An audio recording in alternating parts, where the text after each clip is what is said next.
En 1887, Ernest Renan, lors de sa conférence en Sorbonne nommée Qu'est-ce qu'une nation, parle du désir de vivre ensemble.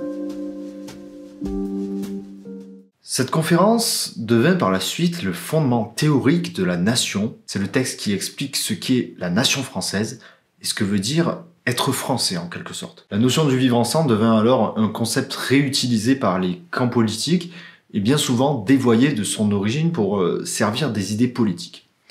Vous vous en doutez, la victime de ces manipulations politiques, in fine, c'est la nation. Car les Français ne savent plus ce qu'il faut faire pour y appartenir, au point même que lorsqu'on demande qu'est-ce qu'être français, les Français eux-mêmes ne savent pas répondre. Je vais donc vous démontrer que choisir entre l'assimilation et la créolisation, c'est choisir entre être français ou créer une nouvelle culture qui convient à tout le monde. Pour remettre les choses dans l'ordre, il faut s'attaquer au fondement, et donc il faut analyser ce que dit Renan dans sa conférence. Il explique que deux choses font d'une nation. Il dit « l'une est dans le passé » et repose sur la possession en commun d'un riche legs de souvenirs. L'autre, dans le présent. Il s'agit du consentement actuel, le désir de vivre ensemble, la volonté de continuer à faire valoir l'héritage qu'on a reçu indivis. Bon, remis dans son contexte, c'est tout de suite plus clair, car il parle de vivre ensemble comme une action, une volonté, et non du vivre ensemble comme un état, un concept social qui promeut une tolérance des individus les uns envers les autres pour trouver une harmonie. Quand Renan dit vivre ensemble, il parle de la volonté de former un groupe national qui est comme un groupe social. Mais cette volonté se fait parce que les membres ont les mêmes traditions, le même amour pour l'histoire de leur nation. Et grâce à ça, ils ont la volonté de créer une nation. La volonté de construire un avenir ensemble, de s'organiser au sein d'un État. Quand on a dit ça, on a tout dit. Il y a nation. Même culture, même histoire. Donc, il y a volonté de vivre ensemble et d'organiser une société juridique. Donc, société juridique, il y a État. C'est ce qu'on appelle l'État-nation. Et la France fut le premier État-nation au monde. Elle est l'archétype de ce modèle pour tous les constitutionnalistes du monde. En fait, ceux qui ont récupéré le concept fondateur de la nation selon Renan ont confondu le désir de vivre ensemble, et le vivre ensemble. Le premier sollicite le consentement de la communauté qui souhaite former une nation, l'autre impose à la société un devoir de tolérance et d'acceptation des différences pour ne pas créer un affrontement culturel. Et c'est de cette distinction que découlent les divisions entre assimilation et créolisation. Le vivre ensemble comme comportement suggère une adaptation de tous les acteurs de ce vivre ensemble pour réinventer une culture permettant d'obtenir le désir de vivre ensemble. Donc, le vivre ensemble comme comportement social est l'ennemi du désir de vivre ensemble qui crée la nation. Car à ce moment-là, la nation française ne se fonde plus sur son histoire, mais sur une construction artificielle. On ne demande plus au peuple de perpétrer la culture et l'histoire ancestrale de la nation, mais juste de s'adapter en fonction des peuples avec qui l'on vit et de les tolérer. C'est le principe du multiculturalisme. Pour mieux comprendre la différence entre assimilation et créolisation, on peut résumer comme ça. Soit la France est nationale et elle reste française, soit la France est multiculturelle et elle devient créolisée. Parce que ce que Mélenchon appelle la créolisation, ça veut dire les Français, ainsi que les étrangers, renoncent à une part de leur culture pour que tout le monde s'entende sur une nouvelle culture mixée. Bon, en réalité, dans sa tête, c'est plus français-française, baissez votre froc, les cultures étrangères vont vous pénétrer, elles vont vous inséminer un gène en vous qui va vous faire perdre toute votre identité, et vous allez adopter une culture étrangère. Même si cette culture étrangère n'existe pas encore parce qu'elle est le mix des cultures étrangères et de la culture française, mais bon, au final, vu qu'elle n'existe pas et qu'elle n'est pas française, c'est une culture étrangère. Enfin bref.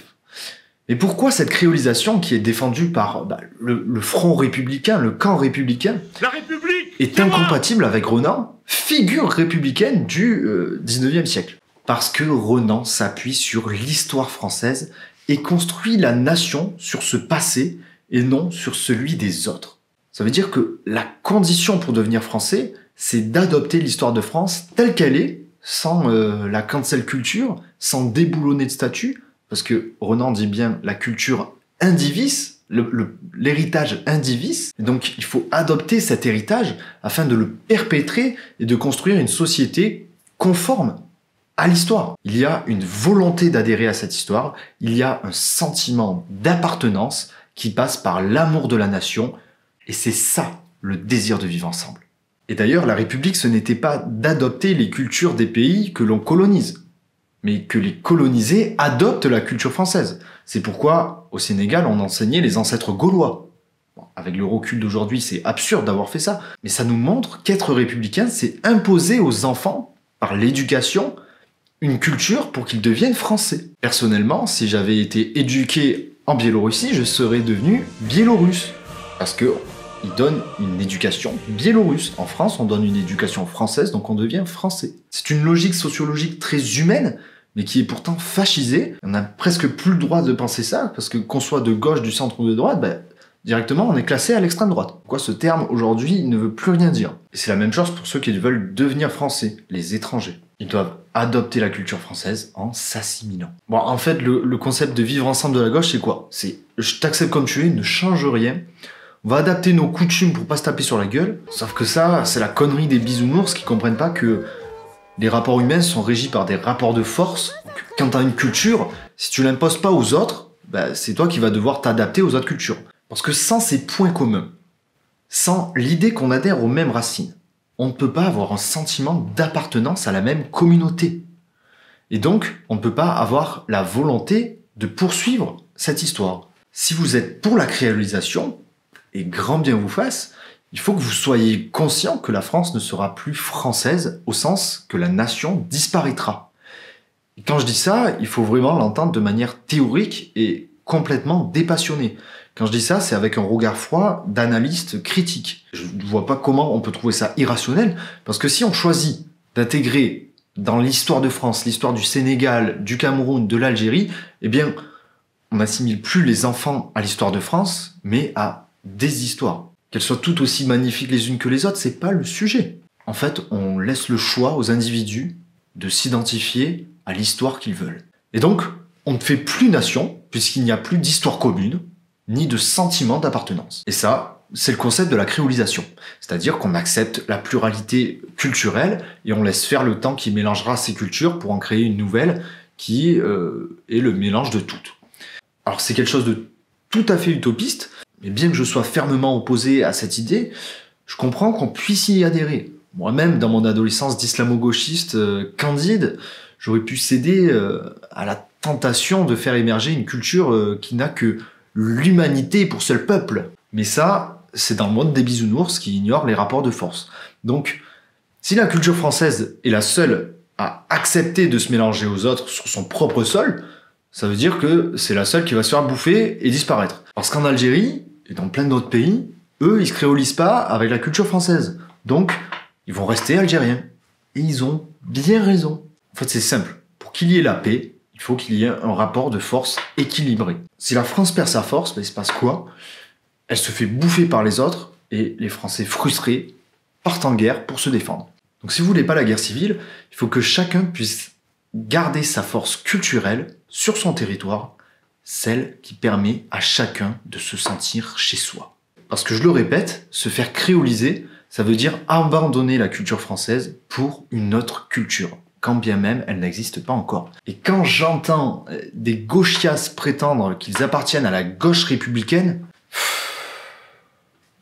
les fondateurs de la République doivent se retourner dans leur tombe.